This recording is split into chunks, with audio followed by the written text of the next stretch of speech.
好，咁嗱，我哋今日咧就我會帶大家咧深度咁樣去睇唐生嘅文。時間有限，唐生嘅著作不新咧，就我哋唔能夠好完整咁樣睇晒所有，冇可能。咁我只能夠咧就係話喺帶大家去睇一啲選讀嘅時候咧，可以俾到一啲深度俾大家啊。咁啊，唔單止係就浮光掠影、水過鴨背咁樣嘅。咁我哋一路讀佢嘅生平咧，就一路去嗱。今日我俾咗呢本書俾大家啦。咁呢本書我講一講先啦。佢嘅題目咧，《唐君毅傳略》，即係話佢嘅《唐君毅嘅傳》，不過因為係一個 brief 嘅傳，咁所以咧就阿唐端正教授寫嘅。唐端正教授咧就以前中大哲學系嘅系主任退休啦。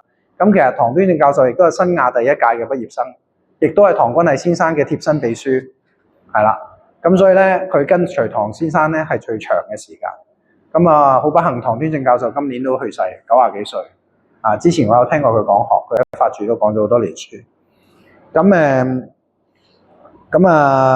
佢呢本嘅題目咧叫《千古有餘情之哲人》，唐君毅傳略。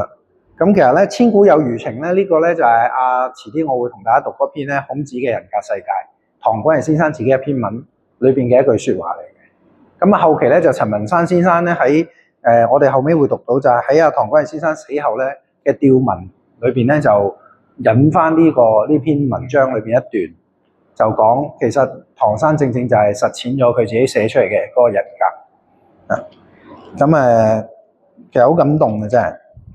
呢本書幾好啦，嗱有啲手稿啊，有啲相，咁大家可以睇到即係當其時一啲嘢啦嚇。咁你會睇到唐生嘅相。呢個咧同大家講一講咧，就係話我電腦裏邊咧，我長時間會擺幾位新儒家幾位先生嘅相喺度。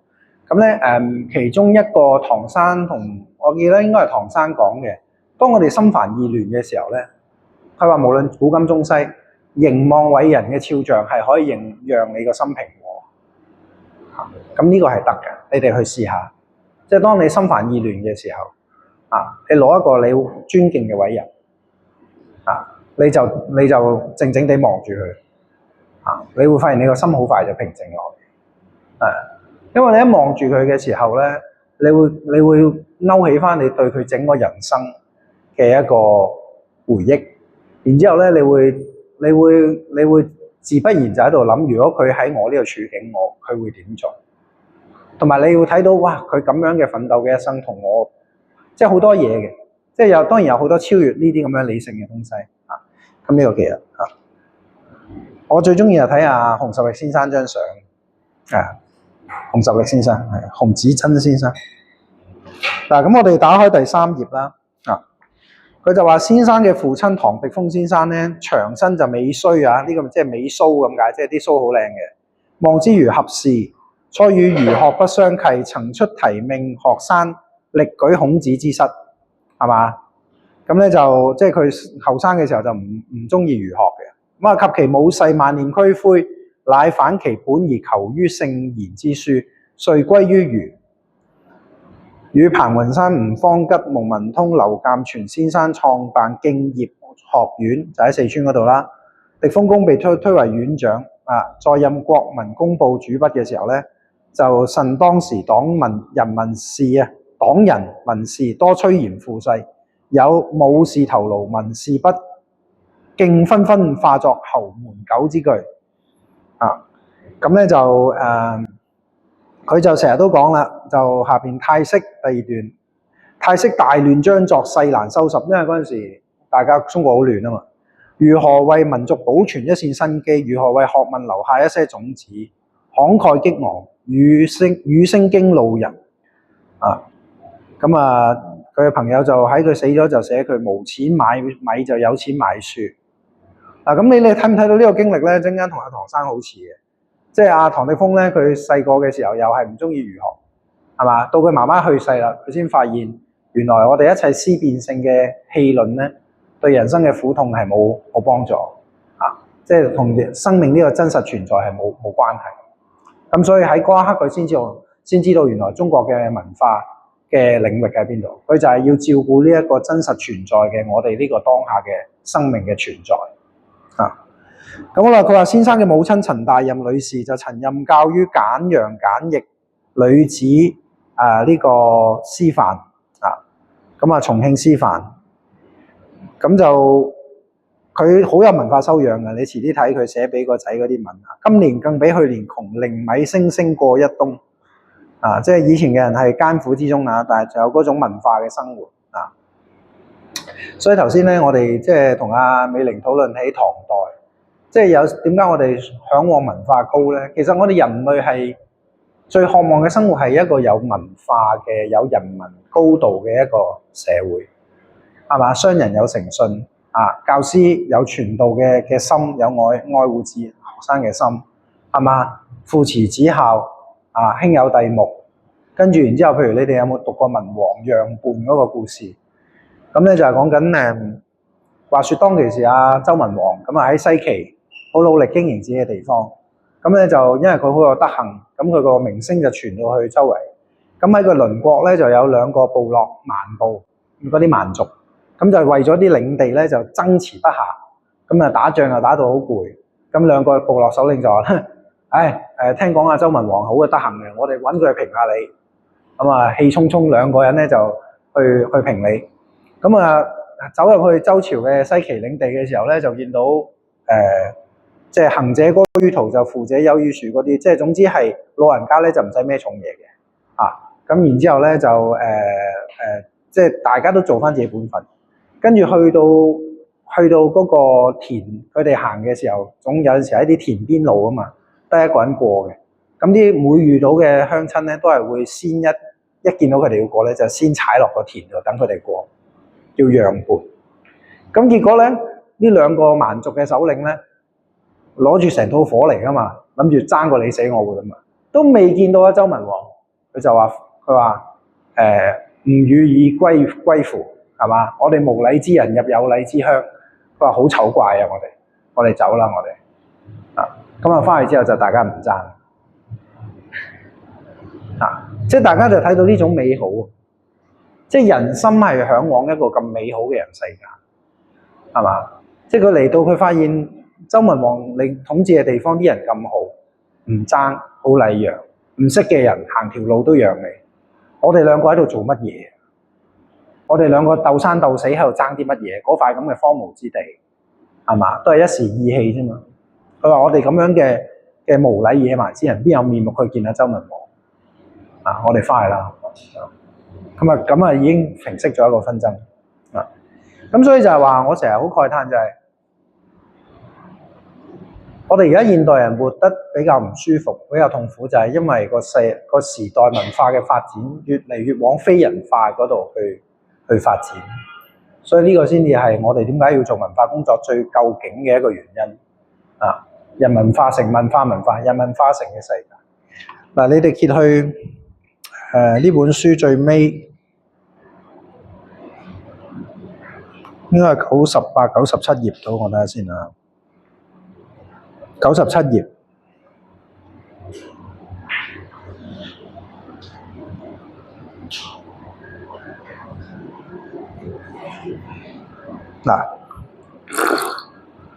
97頁咧，右手邊嘅第二段我們嗰度。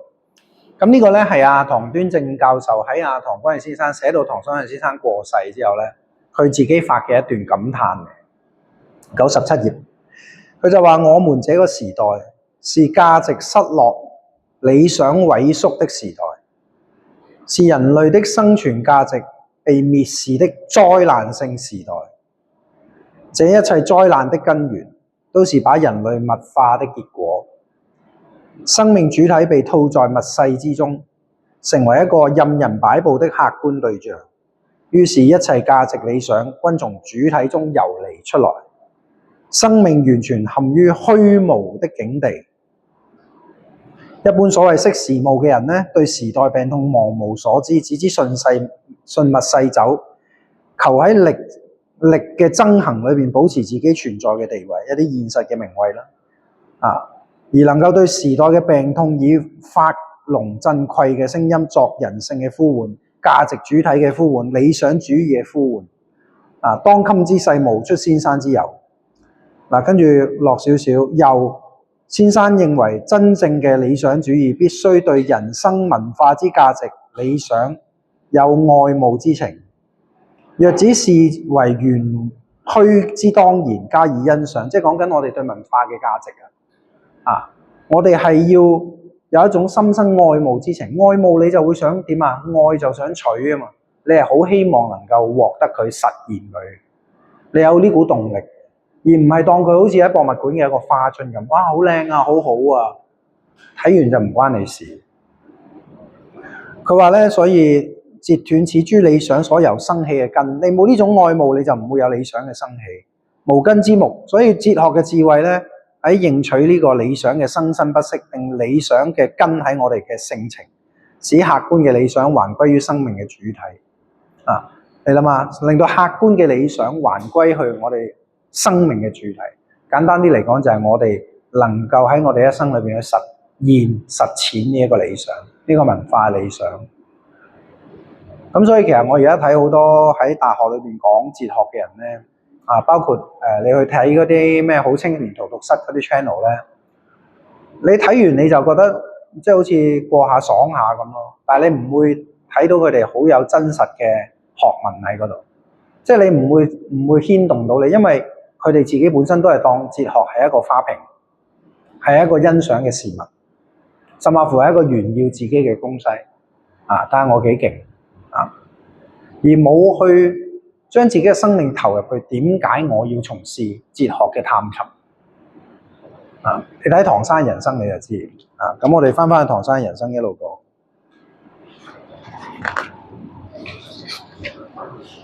咁跟住咧就去到第六頁。第六頁第一段咧就話是先生隨家住喺兩個路口，咁就話有一日咧就日軍強佔佢屋企，先生就同佢哋爭論，咁就俾啲士兵俾啲日軍捉咗。咁其實咧呢一刻咧係唐君毅先生嘅生死劫嚟嘅，即係嗰刻基本上如果事態發展落去要死用乜嘢。但係你諗下睇下發生咩事？其母陳大任女士忽至，可能喺出面買完餸翻嚟啊，或者教完書翻嚟。一見到個情況，二話不說，直牽先生而去，諸兵士皆愕然。即係想象下，就日軍就捉住咗阿唐君毅，佢阿媽行埋嚟，二話不說，一手就拖起唐君毅就走啦。但係嗰啲係日軍，咁啲日軍就唔知點算。咁呢個係乜嘢咧？你諗下，點解會愕然？同埋陳大任夫人點解夠膽咁做？當然係愛子之情好深。但係愛子啫，但係點解其他母親唔夠膽咁做？同埋嗰種快唔怕死係一回事，佢要好深咁體認。其實咧喺佢心靈嘅深處，佢會知道佢做嘅係啱。而嗰啲日兵嘅心底深處都知道自己係錯，所以喺嗰千鈞一髮之間，佢理性仲未起用。我記唔記得我同你哋講過啊？即係理性係我哋個頭腦，我哋覺得乜嘢係啱，乜嘢係錯。之前係有意識噶嘛，咁道德係存喺意識層面嘅，咁所以我哋個意識其實就係講個良知，其實佢哋心底知自己做緊嘢係啱定錯，咁所以當佢有一個咁直接、咁迅速嘅道德行動嘅時候咧，佢哋點解會愕然？點解會窒咗？點解會唔知點反應？就係嗰刻佢嗰個本來覺得自己侵略好合理嘅嗰個後天嘅心，俾佢先天嘅良心棘一棘。咁喺嗰個一剎那，佢哋都未搞得清咩事嘅時候，唐君毅先生就俾人帶走咗。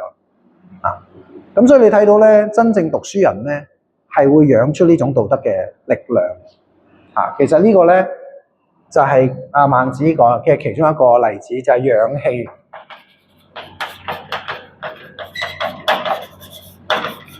係嘛？大家我哋個年代80後，好多身邊好多浩然噶嘛，吳浩然啊、黃浩然啊嗰啲啊嘛。我浩然之氣啊嘛，浩然咧，浩即係大，浩即係大也，充沛也，浩浩蕩蕩啊嘛，即係一個好大嘅浪潮咁樣，即係一個好磅礴嘅一個氣。而呢個氣咧，浩然之氣咧，就係講緊咧喺孟子《告子篇》嗰度出嚟嘅。咁佢話家齊卿相，德行天下，與呢個動心乎？咁佢話否，吾40不動心。咁佢話敢問不動心，其有道乎？啊，係啦，佢就話唔知言唔善養我浩然之氣，就係由呢度嚟。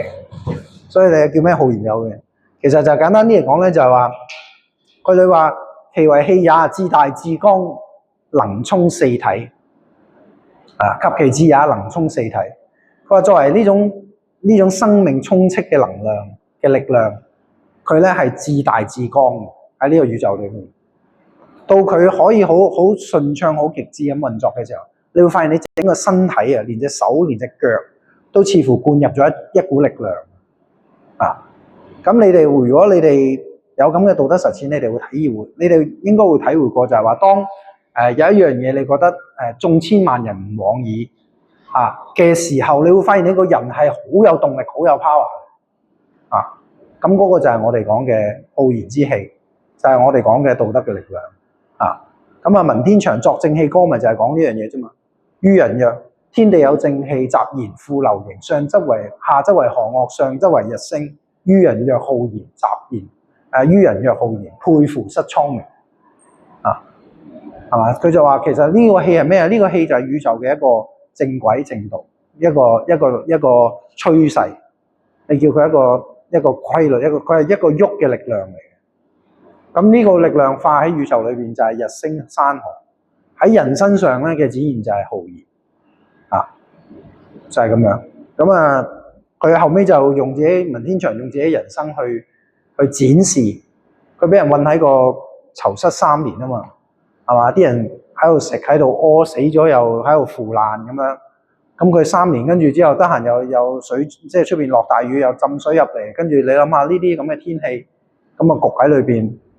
咁佢話脾有火氣，有水氣，有晦氣，有濕氣，有毒氣脾有七氣，7種惡氣，惡嘅 factors， 惡嘅 hygiene 或者情況或者一種力量。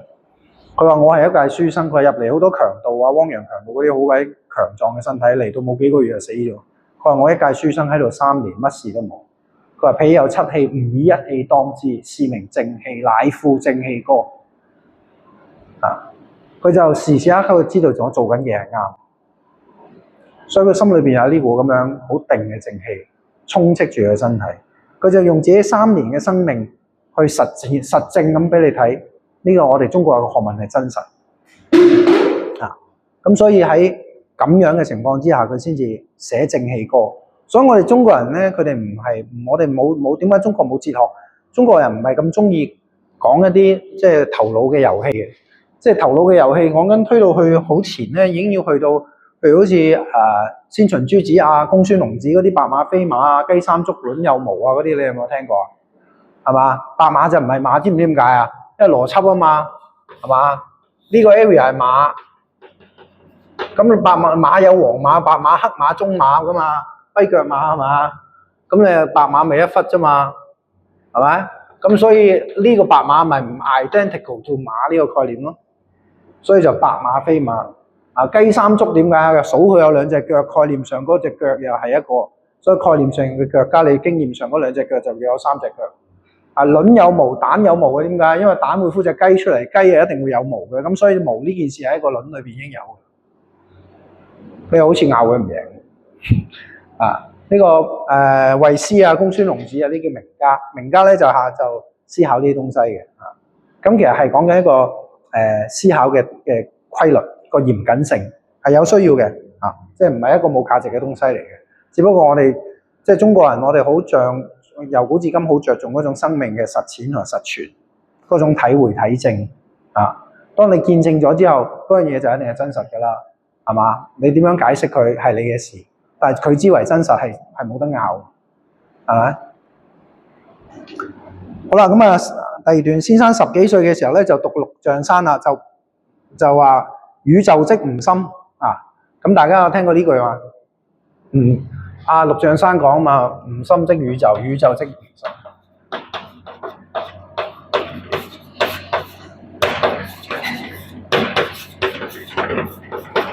吾心即宇宙，係啦，類似咁樣嘅概念啦。佢講我個心靈同個宇宙嘅嗰個大規律，其實大全有即係我呢個生命嘅主體係心靈，我呢個主體同宇宙嘅根本嘅存有，成個存有本身係貫通啊！所以陸象山嗰個氣魄係好宏大。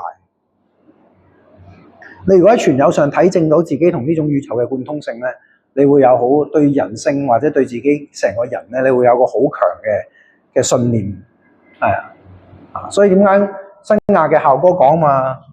佢話人之尊，天之靈啊嘛，心之靈啊！人之尊，心之靈啊！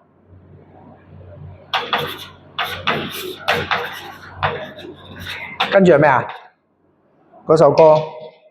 跟住我唔記得咗係乜嘢，跟住有句係由久見生成即係我哋人嘅尊同埋嗰個心嘅嗰個高度，新亞嘅校歌就咁寫，係啊。咁先生10幾歲讀到呢一句嘅時候啫，就默然有一悱惻之感。你留意咧，我哋睇唐生嘅一世咧，一生人咧，佢有好多感悟嘅位。咁呢啲就係呢啲悱惻之感咧，其實好緊要。呢啲先係塑造咗佢成個人生、成個價值體系、成個思想體系嘅，唔單止係思想，成個人生價值體系嘅東西嚟。跟住佢爸爸就誦孟子去齊一段，咁先生咧就深為感動，至於涕泣。咁孟子去齊一段，大家可以讀下。咁咧就係佢去咗齊國好耐，咁同齊咩公咧，我唔記得咗啦。同齊國嘅國君咧，就好似係咪齊宣王咧？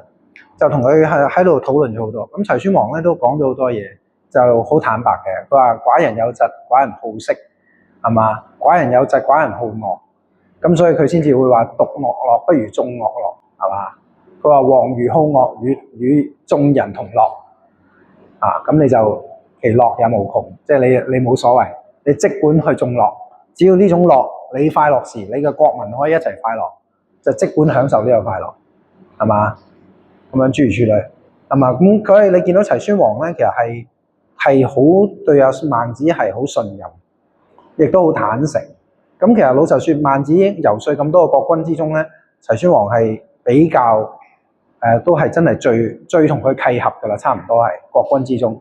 所以咧後期咧就因為當其時儒家都係8家之一啊嘛，咁在朝有好多人咧都唔有好多現實計較啦，話你孟子嚟咗做宰相，我突然之間咁我原本嗰班老臣子點算啊？咁實有人想踢走佢，進讒言或者般，咁一個政治確力。咁去到最尾咧，就齊宣王咧就即係某啲時刻就疏遠孟子。咁孟子咧就知道咁樣咧就冇辦法，咁又要走因為如果在上即係根據佢哋嗰個鼓勵同埋嗰個即係嗰種人與人之間嗰種義，如果國君已經唔信任自己啦，作為一個讀書人，你又冇官位咧，咁你就只能夠係離開。但係孟子嘅離開咧係好耐，行得好慢，行到邊境臨出境嘅嗰個城市，仲要住咗3晚。咁有人就問佢啦：喂，點解你之前去嗰個國家走，你又走得咁快啊？你離開齊國，你既然離開，即係你覺得對齊君失望啦，咁點解你又走得咁慢啊？你係咪唔捨得權位啊、亂斬啊，如何這般？咁跟住孟子先至咧，將佢嘅心裏邊真正嘅諗法講翻出嚟。咁你哋有時間先再同你讀下嗰段係要體會到先至會感動。如果你就咁睇咧，你就會覺得奇奇怪怪咁，孟子唔知有做乜。咁咧下邊嗰句咧就話民國11年1922年啦。咁唐君先生應該係講緊13歲啫。咁咧佢就覺得唔應該跪拜咁跟住，但係去到佢爸爸過身，佢先知原來跪拜唔係一個外在嘅儀式嚟，而係一個你情不容已嘅一個東西嚟。我唔知你哋有冇經歷過，我經歷過我自己唯一一次經歷過咧就係嗰陣時我仲好後生，咁我諗20歲開頭，25歲、26、7歲啦。咁嗰陣時我去唐君先生有一個夜晚，咁我就喺唐君先生忌辰嗰日，咁我去咗中大個銅像嗰度去拜祭佢。咁嗰一刻突然間感通到唐生嗰種心情，即係佢歷盡一生嗰種擔荷住個文化嗰種辛苦嘅程度，即係嗰點心情你突然間好通咗。跟住你就喊得好犀利，喊得好犀利嘅時候咧，去到深處咧，我係感受到我個膝頭哥開始軟冇力，係啊，咁其實嗰下就係跪低嘅啦，啊，咁所以我就喺嗰一刻我先明白即係你哋如果有呢啲體會，你哋先會明白點解會有跪拜之禮啊。咁但係我哋現代人已經冇晒呢啲體會，冇晒呢，因為點解我哋現代人個情唔得厚，唔得深啊？譬如我哋以前有講，讀出師表不哭者不忠，讀陳情表不哭者不孝啊，有呢啲嘅。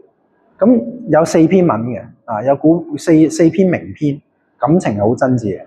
陳情表就係李密，李密咧就皇帝咧想召佢翻去，但係佢咧佢個好似佢婆婆就過身，但係年老，咁佢陳情表就寫佢細個唔知好似父母早逝，佢婆婆要養大佢嘅嗰種艱辛，嗰種相依為命，嗰種對佢嘅呵護，跟住咧係即係寫到佢就係將自己個心完全寫翻俾皇帝。咁睇到即係個個睇都喊嘅，係。咁但係現代人咧，就因為我哋個情已經慣咗好薄，所以你唔會再體會點解我哋有陣時讀古人嘅書讀唔入，係嘛？大家幾時試過睇出師表？大家好多人都讀過啦，背過啦，有邊個會讀到喊啊？但係原來讀出師表唔喊喺我哋中國歷史裏邊係一個特例嚟嘅，即係我哋呢代人係特例。過往嘅每一代人，佢哋都會感受到嗰份情即係我哋係一個好奇怪嘅生命嚟。如果我哋擺翻喺歷史裏邊咁多代人好啦，15歲係。你覺得點解會造成咁樣？即係年代嘅情好多好多嘢嘅。呢個就係時代最核心嘅文化所衍生最核心嘅問題，都花啲時間講下。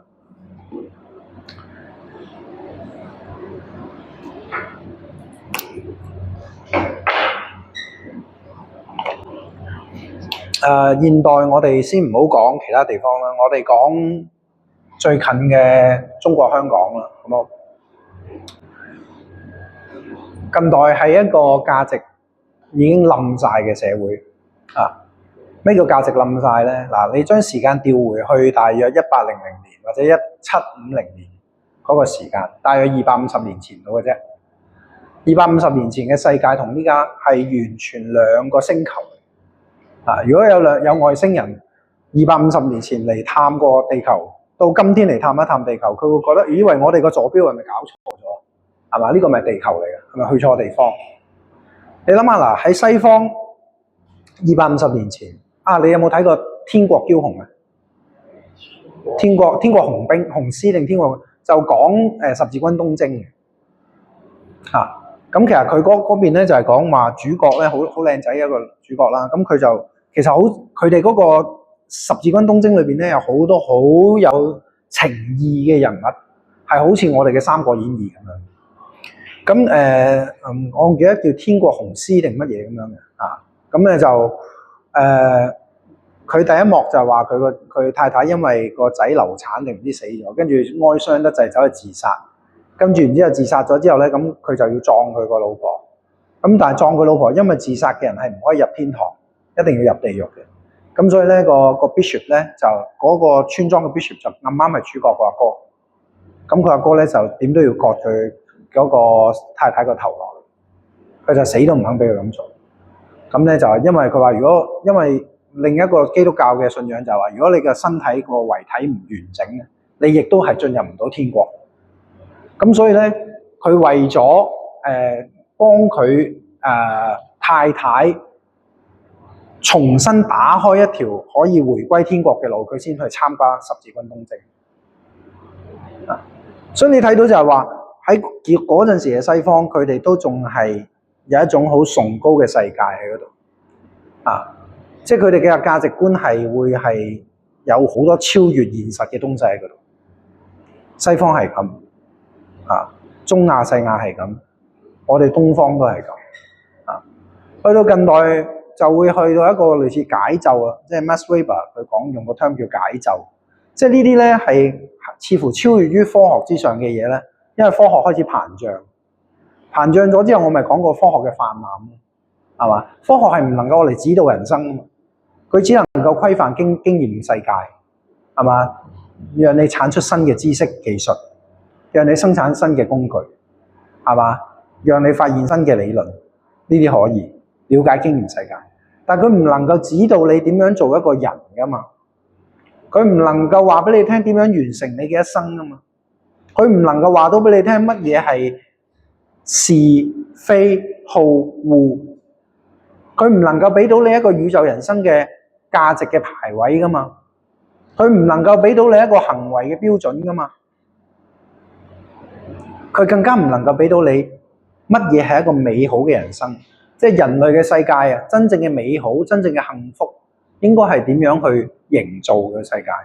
咁近代就係話開始有呢啲思潮，由西方開始帶起咧，就係話先係由神係嘛，跟住之後就啟蒙運動係嘛，文藝復興就有呢隻眼出咗嚟啊嘛，記唔記得呢隻眼啊？記唔記得呢隻眼？理性之光啊嘛，係嘛？理性之光，咁理性之光就開始照耀呢個黑暗啊嘛，所以佢哋叫中世紀嗰個神學統治嘅時代叫 Dark Age 啊嘛。咁點解叫佢 Dark Age？因為後邊係一個 Bright Age 啊嘛。咁個 Bright 嘅光喺邊度嚟啊？就喺我哋人類理性嘅覺醒，就由嗰個 concern 由神落翻嚟人嗰度。咁所以咪有咩達芬奇啊嗰啲咁樣啊，米高安哲羅啊，對人體嘅極致嘅研究啊，對人嘅才情嘅極致嘅發展啊，咁就開始有好多呢啲咁樣嘢出嚟。咁呢個初步嚟講係好嘅。咁啊，但係歷史一路慢慢發展，就結合咗科技啦、理性啦、呢啲咁嘅科學傳統加埋呢啲。西方嘅科學傳統係好悠久嘅，係啊，即係追溯到唔係講緊追溯去到。即係可能係 Dark Age 完咗之後，由文藝復興開始，佢哋嘅學術傳統已經開始，而佢哋嘅學術傳統，尤其是好似物理學啊嗰啲咧，係一條方程式，大家擺咗喺度，跟住下一代人就 base on呢個偉人，佢哋整咗一個結論出嚟，我再做一個實驗突破佢哋未揾到嘅答案，再突破咁樣，所以佢哋係一個好有學統嘅，佢哋叫學統，學統。Academic descendants 學統咧就係佢係真係一脈一脈咁樣傳落嚟，而且一代一代咁積累。咁後期咧就科學就開始發達啦，跟住然之後近代就開始出人權嗰啲概念啦。其實人權嘅概念、民主嘅概念咧，係西方社會佢哋喺嗰個社會結構嘅權力鬥爭嗰度去拉扯出嚟。點樣拉扯咧？譬如你係講緊1696年啊，我記得好似係有個叫 William Orange 嘅，嗰陣時有個叫 Glorious Revolution， 就係第一部嗰個憲章出嚟嘅時候 ，Constitution 出嚟嘅時候，就係其實具體歷史太漫長，我唔講啦。即係簡單嚟講就係西方社會咧，你簡單理解佢為有皇權、皇室，上面有神權啊。即係你能唔能夠名正言順做皇帝咧？你係要個主教話事嘅。所以曾經試過咧，東羅馬帝國有一個皇帝，佢咧就類似要同教廷咬手瓜。咁結果咧就同教廷咧就有好多想 cut 教廷嘅稅收啊，呢樣嗰樣。結果咧個教皇咧出絕招，剝奪你正統嘅位置。佢只需要一紙文書，佢宣告天下。呢一個唔知咩安東尼唔知乜鬼嘢，定佢已經唔再係呢一個教廷所認可嘅皇位嘅人，佢唔係上帝喺人世間嘅代言人啊！佢已經唔再係即係 justify 去做嘅。結果呢個本來同佢喺度諗住搞教皇嘅嗰個皇帝姿態幾高，你知唔知佢最後要點啊？最後佢要赤腳苦行，由呢一個好似由法國定唔知邊定瑞士赤腳行到去羅馬嘅梵蒂岡求情贖罪認錯，跟住個教皇先好啦，啊，見你咁神心，俾你做翻皇帝啦，咁樣先至可以做翻皇帝。啊，咁呢個係西方嘅神權，神權下邊有皇室，皇室下邊有貴族，貴族下邊咧有佢哋嘅領地嘅農民，農民裏邊咧有商民，有商家、商人，啊，有工匠，有呢啲白。咁工匠裏邊咧，佢哋有好長久嘅工會嘅傳統嘅，啊，即係你而家睇嗰啲日本動漫講歐洲中古時代，總係有個工會啊，咩接任務啊諸如此類。以前佢哋工會係一個好社會上好重要嘅一個組織嚟嘅，因為點解咧？譬如我要起一個教堂，裏面牽涉無數咁多個工匠，係嘛？有土地嘅、運輸嘅、材料嘅、建築嘅、畫圖嘅，係啦。有大判，咁所以佢一定係揾工會嘅 ，OK， 咁所以大家認識嘅 Freemason 就係一個工會嚟嘅，石匠工會啊，建築工會簡單啲嚟講就係啊，我唔記得咗扶輪社係咪啊？係嘛？扶輪社好似都係，知唔知點解叫扶輪社咧？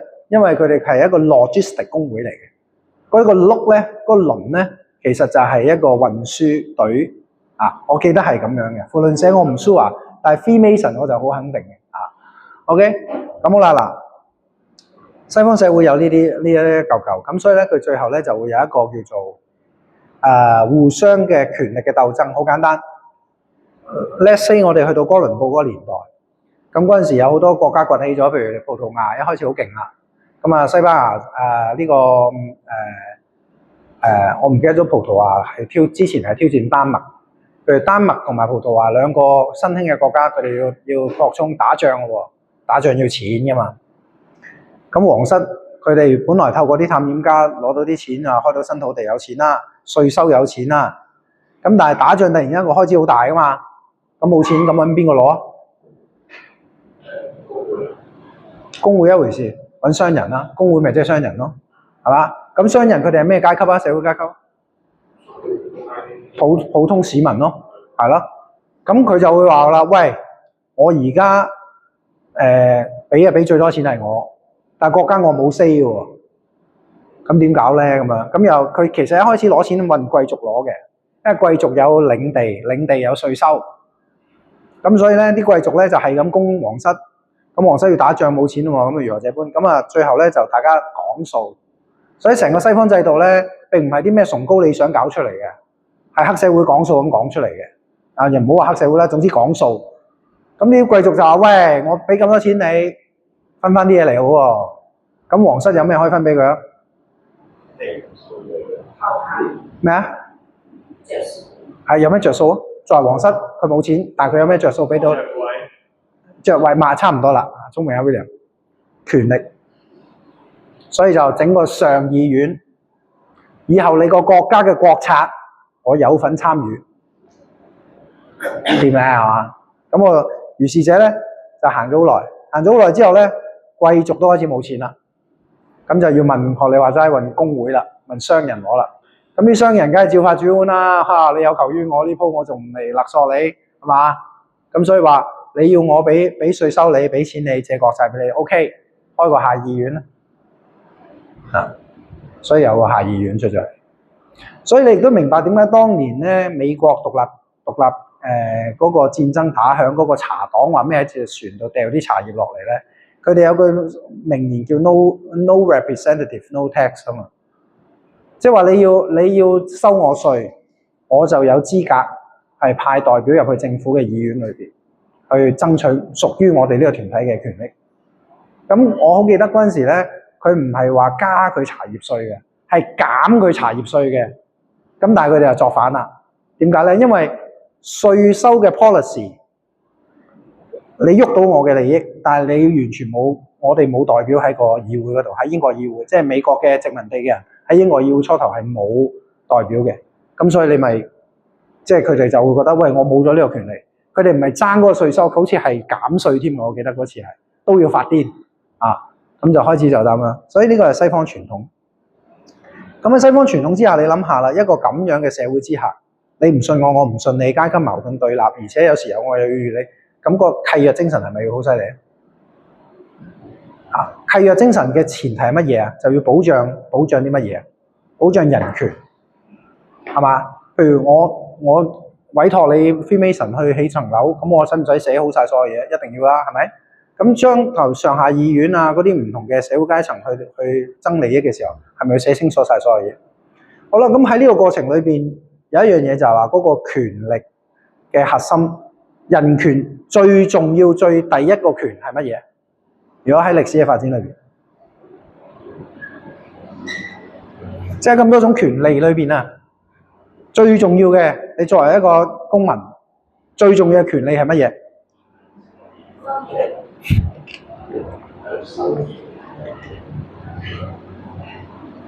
安全，乜嘢嘅安全咧？阿的啱啦。其實所有嘅人，所有嘅權利概念咧，就產權係最重要。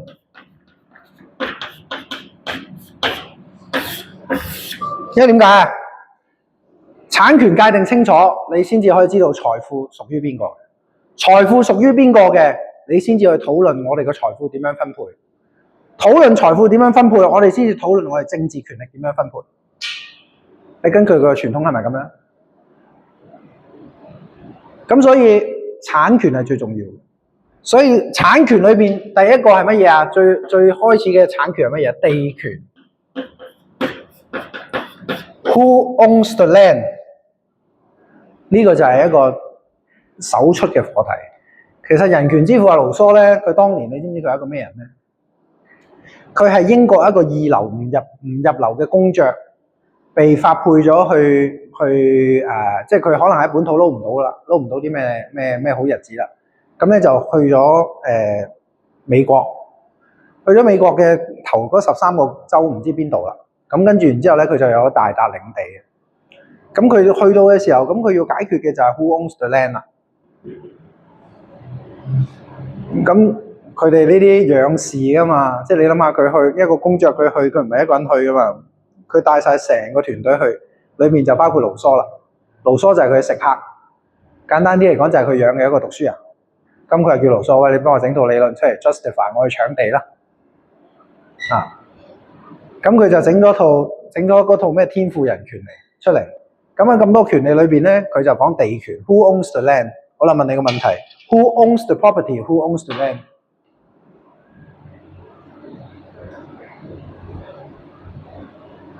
大家要問呢個問題。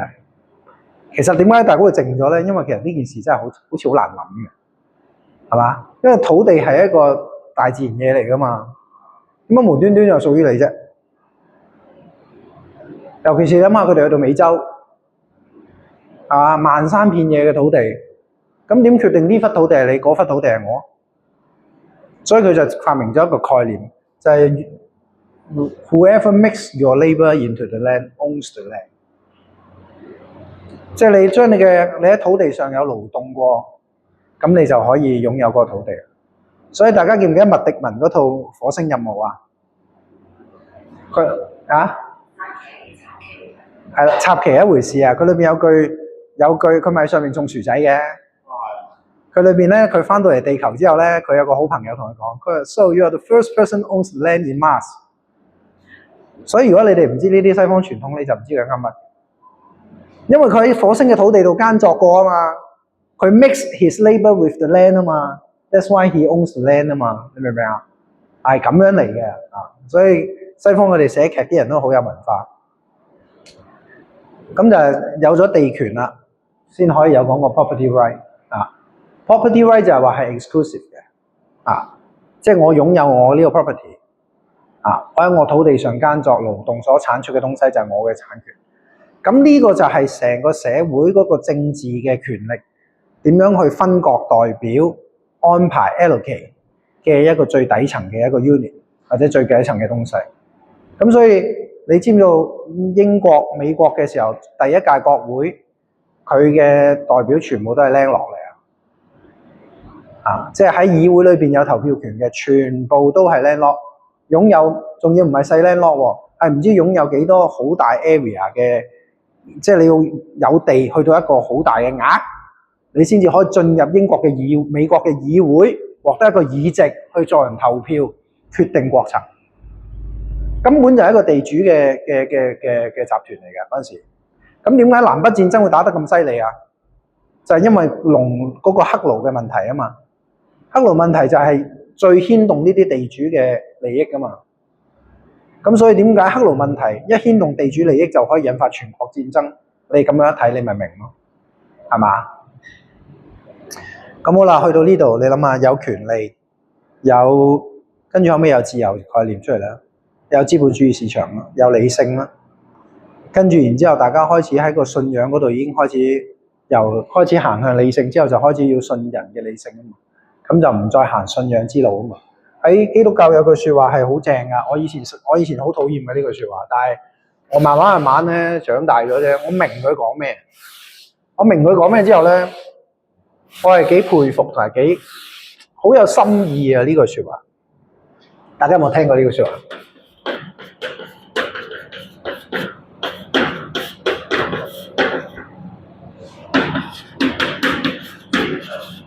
啊，係嘛？細個 William 身邊有冇啲同學仔同你傳教啊？你係咪基督徒啊？係咪天主徒啊？有冇啲同學仔同你傳教啊？係啦，佢都唔信。我嗰個時代有啲傳教啫嘛，啲同學仔好努力同我傳教啊嘛。讀標嗰陣時好多。係啦，你有冇聽過呢句啊？我喺另一個 friend 後面聽嘅。通常你譬如你有啲思想嘅，你同佢拗噶嘛？點解咁啫？點解咁啫？點解咁啫？咁樣，咁佢拗你唔贏，佢就會咁講啦。好壞。啊，佢拗你唔贏，佢就話不要問，只要信，係嘛？咁我以前覺得，你真係即係唔講道理得啦，唔使講啦，嘥氣啦咁樣。咁但係我長大咗咧，慢慢讀中西哲學咧，我就明，因為問係一條理性之路啊，各位同學。信係一條咩路啊？信係一條信仰之路。信仰之路係同理性之路係唔拉更嘅，佢兩者唔能夠互相否定大家嘅。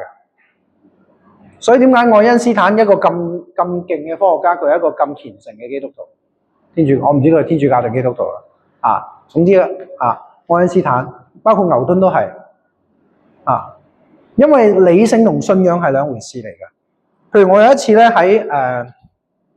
有一次我記得我喺歌羅老街行下，地下有張嗰啲基督教嗰啲彩色嗰啲傳單，我踩到攞出嚟睇耶利米哀歌，佢話只要你一禱告。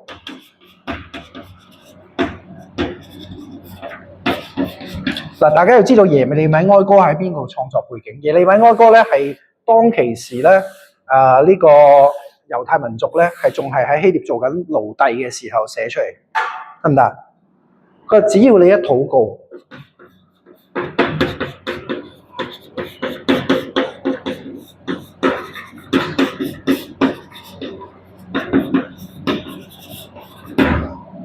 只要你一禱告，我便傾聽。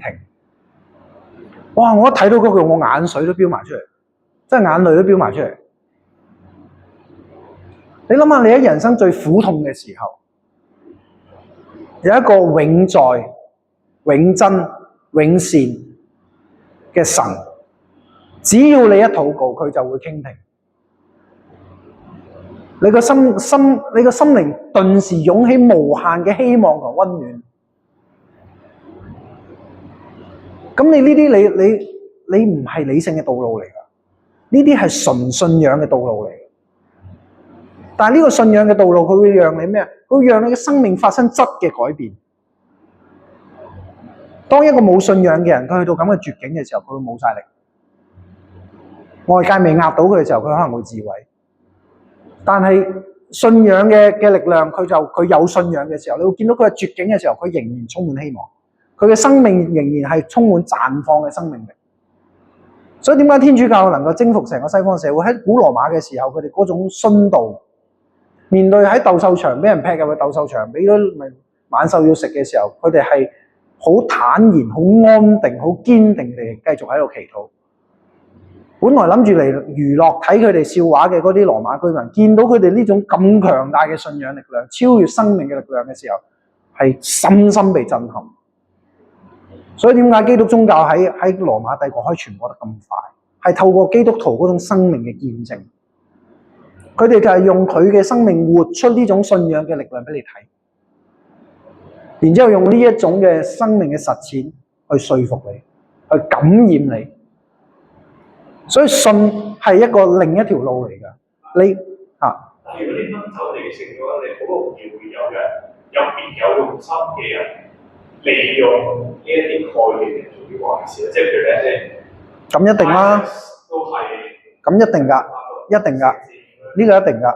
所以基督宗教裏邊都有好多嘅自己嘅改革㗎，即係佢哋神學我唔識啦，但係譬如我知道嘅加爾文嘅神學，馬丁路德嘅神學，唔係講緊 Martin Luther King 啊，講緊中世紀嗰個馬丁路德，路德新教鑄造咗近代社會㗎。佢就係講我同神嘅關係，我直接㗎嘛，我使乜透過你教會啫？係啦，咁你咪變咗教會咪冇咗嗰個主宰現實人生嘅嗰個力量咯？點解會有贖罪券啫？點解會有十字軍東征啫？點解有咁多宗教戰爭啫？係嘛？係啦，就係呢個喺神嘅領域裏邊有人嘅夾雜喺裏邊啊嘛。呢啲後話。咁當然啦，我相信喺信仰嘅道路裏邊咧，佢哋可以透過信仰去判別嗰個真偽。呢個我唔知係美玲，可能你哋要分享下。即係我相信，當你個信夠深嘅時候咧，佢哋喺信仰嘅嗰條路度走嘅時候咧，如果唔係歸於神嘅東西，佢哋應該會分辨得清。唔得㗎，我唔知啊。智力有好高嘅，即係太多 barrier 係嘛？我唔知啊。即係智力有好高嘅。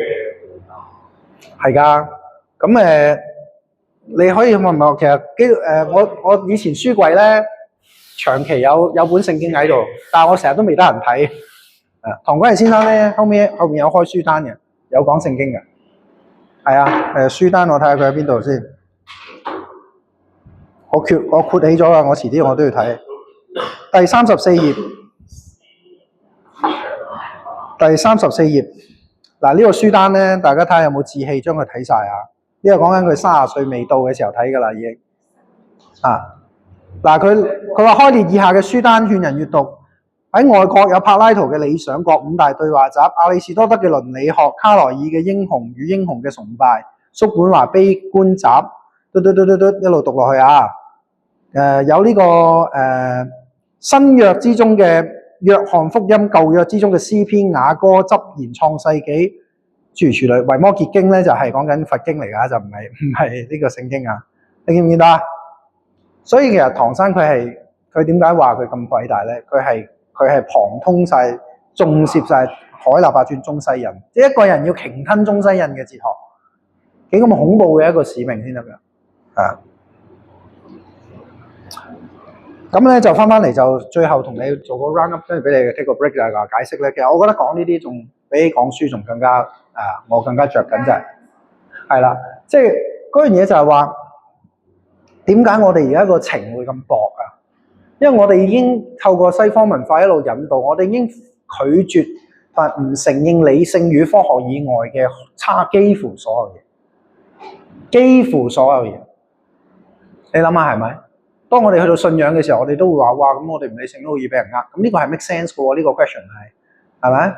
咁但係當有信仰體驗嘅人嘅時候，佢就會同你講另外一啲嘢㗎啦，係嘛？同埋咧，你哋去睇《Shawshank Redemption》啦，即係月黑高飛，香港譯做月黑高飛，越獄嗰套戲啊。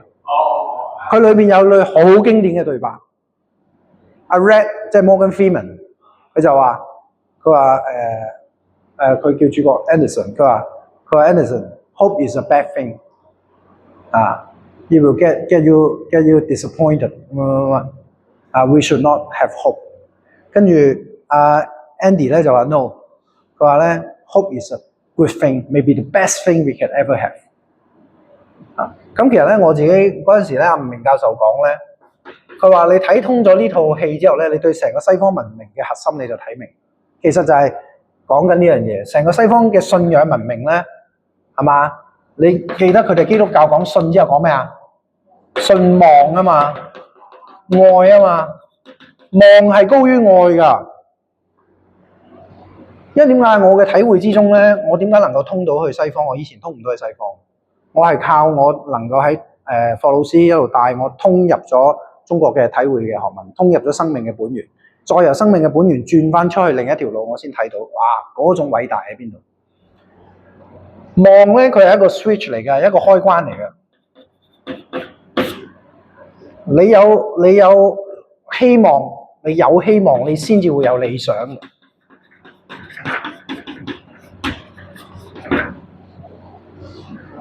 跟住你先至會有行動噶，你先至會有實現噶。係啊，你再諗深一層，你去體會啊。你冇希望嘅時候，你係唔會想去做呢件事。我今日上堂之前同阿的討論，話啲家長可能小朋友有過度活躍 ADHD 啊，佢哋有無窮憂慮，佢哋咪就係失去咗希望。佢哋反而跌入咗一種憂咧，憂係一種絕望嚟啊嘛，係嘛 ？situation 只會更 worse， 唔會更好，咁咪已經喪失希望。咁基督宗教俾咩你啊？我俾希望你。神已經為你準備好，請你信任神，佢自為你安排咗 make 個最好嘅安排。你唔需要證呢個真偽㗎 ，Charles。只要你信呢樣嘢，你嘅生命就會有本質嘅改變。我信呢個概念，但係即係變咗個門面係用可能唔係基督或者其他嘢，因為我真係信呢件事情嘅咁。我其中一啲好中意嘅作品都有講呢一啲概念，我都有實踐嘅。但係你擺咗個耶穌喺前面，或者擺咗個天父喺前面，就令到我會有啲即係你唔想呢樣嘢形象化係嘛？又唔係，因為即係好似頭先所講咁，就好多人利用呢一個 image 去做咗啲唔好嘅事情，咁就。係咯，所以你要有自己嘅 judgment 咯，即係好似我喺大學裏邊，我有一個女教授，佢當年教我The Clash of Civilization， 講基督宗教、基督與文化、基督宗教與文化。佢係一個基督徒，但係佢話佢從來唔返教會嘅。佢話我做咩要同你分享啫？佢去到教會要咩團契要分享？佢分享即係佢爭在未講粗口嘅就佢。我做咩要同你分享啫？我同神嘅關係係我同神噶嘛，關你咩事啊？即係佢會咁講嘅，咁我又好 buy 佢嘅喎，即係佢就會講我同神之間嘅直接嘅關係，我嘅禱告係我同神唯一係嘛 exclusive 嘅我同神嘅關係 whatever，咁所以即係你可以有即係一定要保有自己 judgment 嘅，咁我唔係喺度傳教，我唔係做我一日教會都冇返過㗎嚇，我呢啲咁樣嘅嘢純粹係一啲零零星星我聽過一啲基督宗教嘅嘢，然之後我通過生命嘅嗰個體會去通向嗰邊。你覺得神存在算唔算係信？咩啊？你覺得神存在算唔算係信？信啊！咁一定係信啦，佢哋係一個信仰啊嘛，佢信呢樣信係無條件地係一個信念嚟啊嘛。係啊，你認為佢存在咯？即係總之宗教嘅嘢我唔識啦，我哋都唔係做傳教，只不過我想從哲學嘅角度，從生命學問嘅角度去讓你哋去了解下呢樣東西。好啦，咁翻嚟就係話。你諗下現代個世界就係冇晒呢堆嘢㗎啦，即係宗教你除非你係教徒，咁咪你唔會有呢堆嘢，係咪？咁你現實人生你剩翻乜嘢啊？咪自由咯，權利咯，權利係點啊？權利係互相防範㗎嘛。簽約嘅時候，我係要同你河水井水要好清晰㗎嘛。咁人同人嘅關係就處於一個點樣嘅狀態啊？戒備、對備、戒備，甚至乎對抗。跟住再加埋啦，我哋喺現實一個高速運轉，我哋而家個社會其中一個底層邏輯係咩啊？追求經濟效益啊嘛，追求經濟效益更高嘅 efficiency， 更高嘅 productivity， 係嘛？跟住喺分工底下提升產量，如何這般？加埋工業革命、資訊革命如何這般？經濟活動，咁你到最尾你就會發現就係話，每一個人都喺度競賽，每一個人都處喺一種競爭之中。你同你唔識嘅嗰個都要一齊考 DSE 嘅，係咪？所以我哋喺大學裏邊咪會發生啲咩啊？越叻嘅學生越多 nasty 嘅招數。我聽過一個法律系嘅同學，我中學同學，佢話咧，去到考試嗰陣時咧，圖書館唯一嗰兩本 reference book 就唔見咗㗎啦。但係嗰兩本書係唔外借嘅喎，但係你嘅書架永遠揾佢唔到嘅。你估係邊？最叻你講，佢唔可以帶嚟個圖書館嘅。係唔知邊個講？喺四邊後邊。差唔多啦，喺廁所嘅水箱裏邊。水箱裏邊。係啊，揾個膠袋封實咗，擺咗喺水箱裏邊。哇！真係唔將成個學校抄運係冇可能揾到。啊，係得擺入去嗰個人知喺邊，咁佢咪贏晒咯？